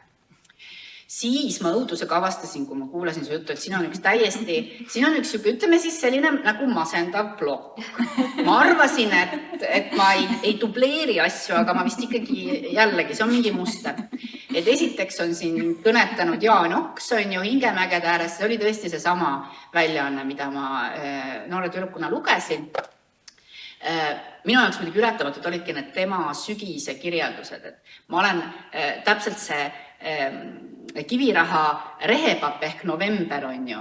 Seal on ka see november, see õhustik, kõik see, tema paneb selle kuidagi niimoodi võib-olla, seal on huumorit, Jaan Oksas suurt huumorit ei leia, aga siin on see sama õhustik, mul tuleb lausa nagu, ütleme, määndunud lehtede lõht tuleb mul nii, nagu ma seda raamatut vaatan, et mingil põhjusel see mind tol hetkel just kõnetas. Ja see on sellisest, ütleme ka ära lõigatusest ja maailmaga kohanematusest. Sama lugu on tegelikult selle sama, siin on siis Camus võõras, Camus võõraga, mis mind, isegi kui ma seda lõpuni ei mõistnud teismelisena, siis see kõnetas mind nii väga, et selle kohta ma siis rääkisin, et ma olin nagu obsessiivkompulsiivselt kirjutasin kirjandeid erinevate nimede all sel teemal, sest ma pidin selle kuidagi endast nagu, ma pidin selle läbi töötama. Ja ma ütlen, ta esindab väga paljusid neid selliseid hilisemaid ka pagulaskirjanduse teoseid ja üldse neid selliseid võõrandumis, ma ise peas nimetan seda võõrandumisraamatuks, ma olen hiljem ka leidnud selliseid pärle, kus nagu seda kogemust antakse väga hästi edasi ja mul on neid kogunenud raamatu kokku paras hulk. Nii, ja siis siin on, siis see on Leedu kirjaniku Paalis Roaga Jumalate mets, mis on siis tema enda koonduslaagris veedetud ajast. Tal õnnestus, ma võin eksida, aga tal vist ikkagi õnnestus 40ndatel avaldada, kuigi sellega oli jube raske, lõppkokkuvõttes ta ikkagi suri üsna varsti pärast siis selle avaldamist. Igal 40ndatel ta ka ära suri, sest see kogu siis nii-öelda rahuühiskonnaga kohanemine ja arusaamine, et see ei olnud ka nagu teadmismeelakkumine ja et selle kogemuse kirjeldust eriti avaldada ei tahetud, et see sai talle ka saatuslikuks. Ja ma tean, et tegelikult leedukad on sellest teinud ka filmi, seda filmi vist nii kõrgelt ei hinnata, et ma olen tükk aega võtnud hoogu, et seda vaadata, aga ega ma ei olegi jõudnud vaatamiseni. Ma ühel päeval kindlasti vaatan. Ja see on väga naljakas raamat, see paradoksaalselt on väga naljakas raamat ja see on üks neid raamatuid, mida ma olen elus vist kinkinud kõige rohkem. Seda saab juba odavalt osta nimelt, sest keegi ei taha seda. Raamatukoist või kuskilt kindlasti saate 1 euro eest, ma arvan. Ja siis võite kinkida sõpradele. Nii. Ja siis Paul Kuusbergi Süda suvel. Minul on siin selline mitte kõige ilusam väljaanne. Ja selle ma lugesin läbi siis ikkagi sügavast täiseas. Väljaanne ise on 66. aastast ja minu jaoks mind just üllatas see, kuidas tegelikult ikkagi, kui hästi sa tajud selle ajastu päris tõelist vastuolulisust. Ehkki see raamat on, kui ta on 60-ndatel kirjutatud, see vahest ei olnud kõige hullem aeg selliste asjade kirjapanemiseks, aga siiski, et siin kindlasti on see ajastu pitser peal, aga selle pitseri alt on väga palju lugeda, eriti kui sul on endal veel, sul on kriitilise lugemise võime, et sa tead, mida näha ja milliste varjude taha nagu pilku heita, et siis sa leiad sealt ka, mida sa võib-olla otsisid. Ja siis selline ka raamat, millest me ei ole rääkinud, mille teemaks on samamoodi selline kollektiivne trauma, nagu siin kahel viimasel on juba olnud. Ja see on siis Aminata Forna The Memory of Love. Ja see on nüüd ka mõnes mõttes raamat, mis on siin esindajana. Et ma teadsin, et ma vähemalt ühe Aafrika raamatu tahan siia kindlasti panna, aga ma ei hakanud siia neid kuhjama. Aminata Fornat ei ole eesti keelde tõlgitud, ei ole mina seda tõlkinud ega keegi teine. Ma saan ette võtta, ma olen seda aega üritanud pakkuda tagasihoidlikult siit-sealt, aga ütleme nii, et see ei ole tundunud nii atraktiivne ja mul on, see on ka hea näide sellest, et Aminata Forna ta on ka akadeemilise taustaga naiskirjanik, äärmiselt intelligentne, ta ei ole selline, ta ei ole selline show inimene, et väga paljud nimekad Aafrika kirjanikud, nad ikkagi tegelevad enda presenteerimisega oluliselt rohkem ja seetõttu nende nimi on tuttavam. Tema sellega vaeva ei näe, ta on saanud väga palju auhindu. See ei ole mitte ainus raamat, mida ma temalt armastan, et kui mul peaks keegi paluma, et ma oma ilmselt lemmik Aafrika autori ütleksin, siis tõenäoliselt Aminata Forna ongi seda, tal on veel teisi häid teoseid. Aga mis teha, kui sa ei ole nii seksikas, kui mõni teine. Ja selles romaanis, siin on siis Sierra Leone sellist, ütleme, sisesõdade kogemust, aga mis mind selles raamatus veel köidab, on see, et nagu veel vähemalt ühest tema teisest teosest, tal on, ütleme, üks liine on siin, üks olulisi tegelasi on psühhiaater ja ta nagu kasutabki seda raamatut selleks, et mõtestada seda traumakogemust läbi ka sellise ikkagi psühhiaatrilise ka teadusliku rakursi, et see, ta on äärmiselt intelligentne autor ja see on hästi sügav, kuidas ta seda kajastab ja tema tegelased on ühesõnaga. Kui vähegi jõud üle käib, lugege Aminata Fornat, kahjuks te seda üheski muus keeles peale inglise keele ei saa teha või kui te just kolmandate keelte kaudu ei loe. Siis ulmekirjandusest on siin ka, eks ju, nii-öelda esindajana on siis Ameerika kirjanik Clifford Simak, siin on koos libainimesed ja härjapõlvaste kaitseala, aga minu jaoks oli see härjapõlvaste kaitseala üks väga ka siuke fantastiliselt lahe kogemus. Ma armastan seda ajarännu motiivi, nii filmides kui raamatutes, ja ka siukest nagu veidrust ja absurdi, et siin on mõnes mõttes sama palju absurdi kui Harmsis, aga lihtsalt natuke teise nurga alt, ja siin on ajarändu, siin on praktiliselt kõike. Ja ma armastan väga 50-ndate, 60-ndate ulmet ja see veel mahub sinna 60-ndatesse. Ja ta on sügav ja lõbus samal ajal. Nii. Siis on siin vahelduseks üks mitte-ilukirjanduslik raamat, see on siis Arnold van Gennepi Siirde riitused, originaalis on see kirjutatud küll prantsuse keeles ja tema on siis antropoloog põhimõtteliselt, võib nii öelda. Ja minu jaoks ongi, et mind väga kuidagi on köitnud ja eks ma olen ka kirjutanud ja väljendanud erinevates oma literaadi rollides just seda, mis puudutab nii-öelda seda liminaalsust või siis ka seda, liminaalsus on siis see läve, liminaalne on kõik see, mis ei kuulu kuhugi, mis jääb igale poole vahele. Ja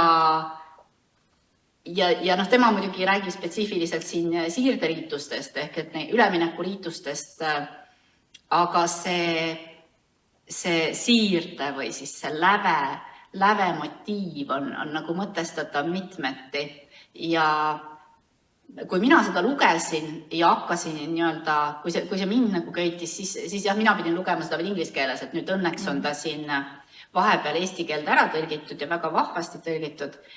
Ja see on väga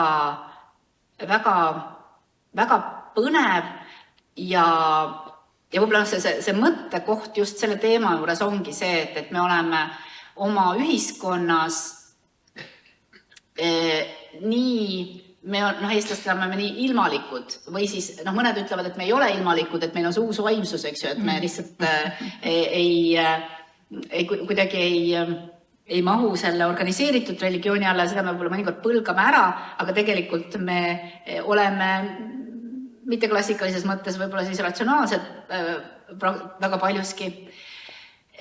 Aga see, et me ei ole religioossed, see toob kaasa selle, et erinevaid siis eluetappe, eks ju, me ei liigu ühelt teisele rituaalide abil, et rituaalid abistavad ühest olekust teise üleminekut, nad mõtestavad seda, nad rütmistavad elu ja tema, ja ütleme, see teeb mõnevõrra lihtsamaks, kui sul on selline mudel, mille alusel liikuda ühest olekust teise üle, teha see siirderiitus läbi teadlikult ja põhimõtteliselt tema sellest kirjutabki. Siis on Eesti kirjanduse ajalugu, see on üks köide nendest mitmetest köidetest, minu lapsepõlve lemmik lugemisvara ja siin siis on minu lapsepõlve lemmiktegevus oli siis lugeda siit nende erinevate teoste lühikokkuvõtted ja kuidas nad omavahel seostatud on ja kõik need erinevad autorid, kelle nimesid nagu ei olnud võib-olla viisakas nõukogude ajal mainida, nad on siin ikkagi esindatud, need vähem tuntud autorid. Ja mind just ju huvitavadki need, kes jäävad nagu miskipärast sinna seina taha. Siis on Charlotte Brontë romaan Villette, nagu Monika õigesti ütles, see on väidetavalt tema parim teos ja see on nüüd tõesti kootiromaan. Ja nii-öelda, jah, ütleme, sümboolselt selle taga on ka ikkagi minu väga mõnusad momendid varasemast noorusest, mille ma veetsin Charlotte Brontë või siis Jane Austeni eesti keelde tõlgitud raamatutega, et see oli nagu 19. sajandi kirjandus üldse oli selline asi, mis nagu viis sind mingisse teise palju paremasse maailma.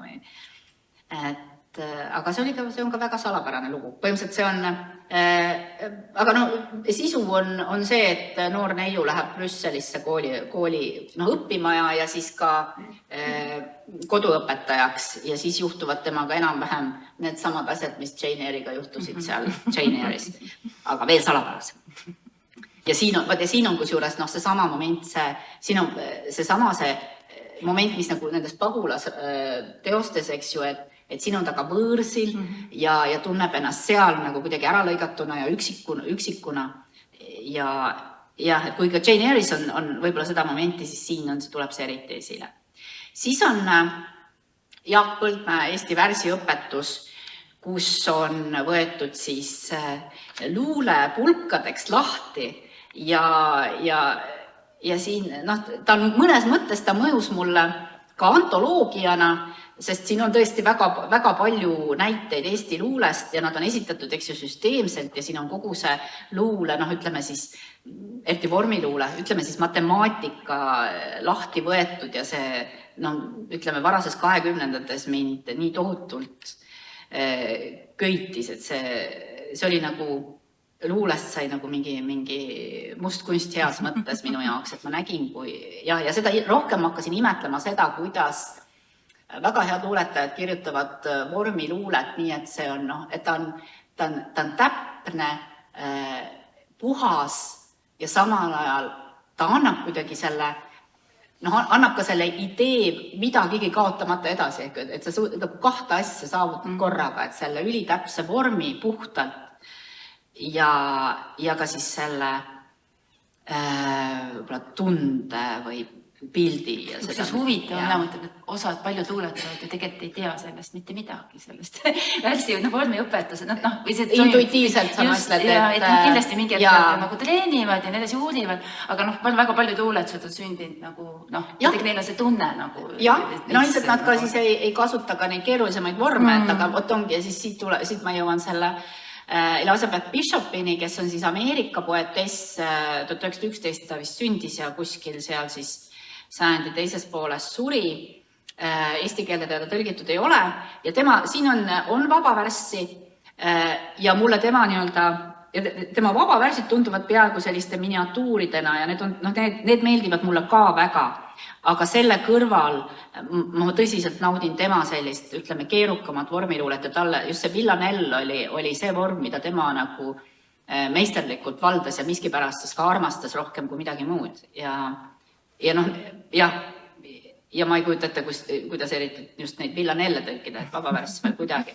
Aga ta mulle väga meeldib, sest ta oskab sellistesse argistesse, pildikestesse panna just neid selliseid emotsionaalseid momente. Ma ei ütle, et mina lugedes ei nutnud, on ju, nagu sina luulet lugedes võib-olla tegid sellel kõige kirglikumal ajal, aga mind puudutas see väga, et see viib mind nagu täielikult sinna sisse ja mul pole mahti nuttagi, ma olen seal kadunud sinna kuhugi. Ja see ongi kõige hämmastavam, et luule puhul sa võid kaduda mingisse, ütleme, kas või kuute ritta, on ju, et see on nii kontsentreeritud, et see tõmbab sind nagu must auk sinna sisse ja siis sa oledki seal. Siis raamat, mis oleks, eks ju, igas minu listis, võib-olla ongi top one, on Eesti Rahva ennemuistsed jutud, kahtlemata muidugi Günther Reindorfi illustratsioonidega ja see on, ma arvangi, et see on minu jaoks kirjanduse kvintessents, et ma saan aru, et mõistusega on aru, et Kreutzwald ei olnud kindlasti nagu kõige parem kirjanik maailmas, ta ei saanud olla, aga võib-olla just sellele lapsele, kellel oli vastuvõtlikkus just võib-olla seda laadi, just nende muinasjutuliste motiivide suhtes, see oli nagu rusikas silmaauku, mitte et lapsele oleks ilus rusikas. Ja siis viimaseks jäi praegu, siis ka tegelikult ju nepiaegset Venemaat minu mõnest ta kajastab ja mul on teisigi selline just et ma olen spetsiifiliselt otsinud nepiaegse Venemaa kirjandust, sest selles oli mingi tohutu kaos, nagu Eesti 90-ndad, aga miljon korda hullem. Ja mul praegu tuleb kohe meelde, mul on ka mitmeid just Aafrika teosed, mis meeldivad mulle põhjusele, et nad kajastavad sellist kaootilist ajaperioodi, kus juhtub absoluutselt kõike ja ükski inimlik reegel ei pea nagu paika, aga lisaks on see kohutavalt naljakas ja see on ka üks väheseid raamatuid, mida ma suudan päris hästi tsiteerida. Ja siin on tõesti, siin on mõningad sellised geniaalsed kujundid ja mida tõesti ükski teine kirjanik pole nii hästi peegeldanud, et samamoodi see inimsööja Ellotška näiteks, et tõesti väga täpselt on teatud tüüp ära fikseeritud. Vot, ja see oli minu praegu viimane. Nii, Piret, kas hakkame lõpetama? Kas meil on küsimusi? On küsimus. Aitäh teile. Öelge palun, kas need raamatud mõlemi puhul, mis tänasesse valikusse jõudsid, mõne puhul on film enne võib-olla nähtud, teise puhul hiljem. Kuidas vaatate samade teoste põhjal tehtud filme? Vähemalt mõned on ju nähtud. Seriaalifilmides olnud kas või Darrelit või Tšeneeri või veel Rehepapp. Siin on mitmeid. Minul vist ikkagi on... Ja Meister Margarita nüüd tuli väga värskelt. Ja ma seda tahangi minna reedel vaatama. Ma ei ole jõudnud minul seda on nähtud. aga minul vist on niimoodi, et ma olen neid näinud ikkagi hiljem, et nii nagu see Rehepapp, sealt on november ja mis mul siin veel Meister Margaritat ma lähen vaatama. Mina neid Tareel, meil enda telekat nagu ei olegi, ma pean ütlema. Ja ma seda Tareelist, ma olen mingit katkendeid näinud sellest tema seriaalist, aga ma tegelikult seda nagu ei ole niimoodi nagu vaatanud, et ta minul jäänud ikkagi nagu raamatuks. No see 7 lapse ma tegin ise, see on liiga palju nähtud. Ja ega teised vist minu omadest, ma tean, et sest Qureishi on ka tehtud miniseriaaliks, aga ma ei ole näinud seda, et mul ei ole vist nii palju neid. Aga see Rehepapi puhul võib-olla, ta on nagu väga huvitav, et kuidas Sarnet lähenes, mul tohutult meeldib see film, minu meelest see on ka üks viimaste aegade, üks ägedamaid, tugevamaid Eesti filme. Ja ta on just võtnud sealt selle, miks ma ta selle tumeduse ja just, et on nii kohutavalt, see armastuslugu on nii kohutavalt liigutav ja kurb ja väga-väga õnnestunud film, aga filmide puhul on see, et kõik ei mahu sageli, see, mis raamatusse mahub, sa pead võtma sealt ühe liini või mingi ühe asja, aga minu Sarnet on väga õige valiku teinud ja kuidagi väga läbi tunnetanud selle. Ja minu just sama see Jörgen Liik, kes nüüd kahjuks lahkunud ja Rea, et see on tõesti üks võib-olla viimaste aegade suurimaid ilusamaid armastuslugusid, mis on tulnud kinoekraanile. Ja mulle endale meeldib sinu nimekirjas see Rehepapi film väga, aga mulle meeldib ka, mulle meeldibki see, kui on erinevates žanrides sama lugu kajast, et mulle meeldib neid, nad meeldivad mulle võrdselt, on ju. Ja pluss mulle meeldib meeletult tegelikult see graafiline romaan, mis on tehtud Rehepapi põhjal, et see on sama hea.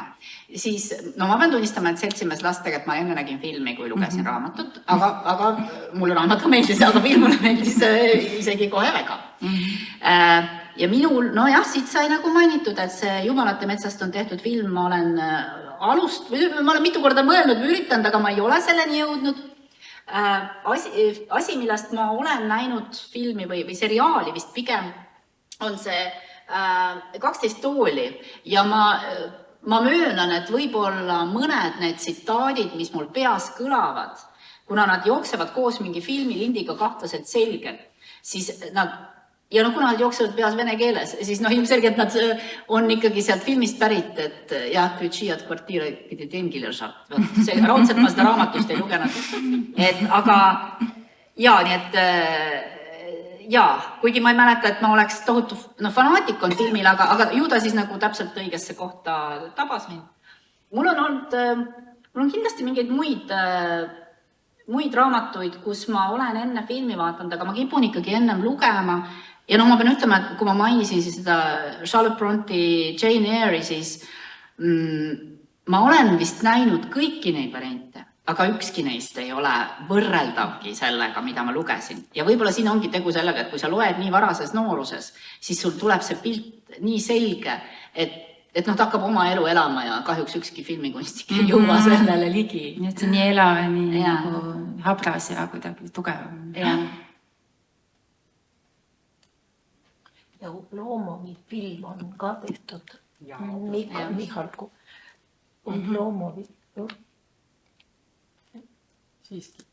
Oblomovi nime sai ka mainitud enne. See film on ka kinos jooksnud kunagi ja ülivõimas ja ehk aastat 5 tagasi juhtusin kuulma meie Narva Rahvusringhäälingu korrespondent Vikerraadios põgusalt edastas Venemaa uudiseid ja seal oli küsimus selline Venemaal olnud, et millise kangelasega vene rahvas ennast kõige rohkem samastab. Ja see vastus oli nii üllatav, ma kuulsin seda ihaste ropka silla peal, Oblomov, ja mul tuli kohe meelde, Paspadbõ. Nii et ka film on vahel vahva vaadata, kas või mingisuguse pilgivisuaalina kõrvale.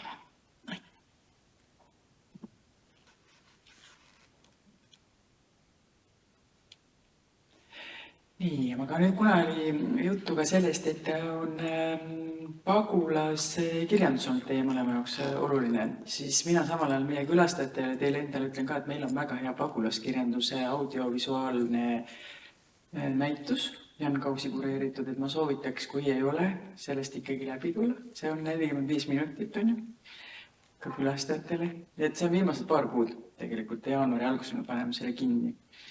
Nii, ja Samamoodi ütlen, et ka järgmine kord on tulemas kohtumine elutähtsatest raamatutest ja see toimub 12. novembril ja siis kohtuvad siin vaimulik Annika Laats ja julgeolekuekspert Rainer Saks tulevad, räägivad oma raamatutest. Ma arvan, neil on täitsa teistsugused raamatud. Väga huvitav, jah. Nii et ka teie olete oodatud sinna, siis te enam ise rääkida ei saa, aga võite kuulata. Mina tänan kõiki tulijaid. Ja aitäh, et te tulite ka pimedal õhtul välja. Ja eriti veel emasid. Ja isasid. Isa ka. Isa ka, jah. Aitäh esinejatele. Ja tänan teid tulemast. Aitäh kutsumast.